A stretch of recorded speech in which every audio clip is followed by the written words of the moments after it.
మమ్మీకి, డాడీకి వందనాలండి. వందనాలు. దేవునికి వందనాలు, అందరికీ వందనాలు.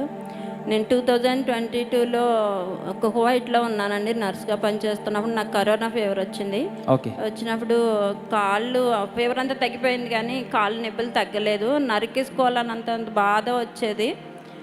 అప్పుడు 21 ఫాస్టింగ్ డేస్ మమ్మీ చేస్తున్నారండి. చేస్తున్నప్పుడు థర్డ్ నేమ్ నాది. ఓకే. 5th డే థర్డ్ నేము నా పేరు పెట్టి పిలిచారండి మమ్మీ. పిలిచిన వెంటనే నాకు వితిన్ మినిట్లోనే నాకు హీల్ అయిపోయిందండి. ఆమేన్.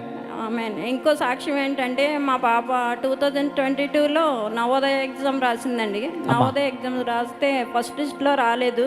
ఓకే. సెకండ్ లిస్ట్లో చూస్తున్నాము, ఇంకా రావట్లేదని నేను చాలా బాధపడుతున్నాను. కానీ డాడీ అన్నారు, పాజిటివ్ దర్శనమే చూడండి కానీ నెగిటివ్ దర్శనం చూడొద్దని. అంటే నేను ఆ పాజిటివ్ దర్శనమే 6 నెలలు చూసానండి. 6 నెలలు చూసినప్పటికీ నా కూతురికి ఓపెన్లో ఇచ్చాడండి దేవుడు. Praise the Lord. అమ్మా, దేవునికే మహిమ కలుగును గాక.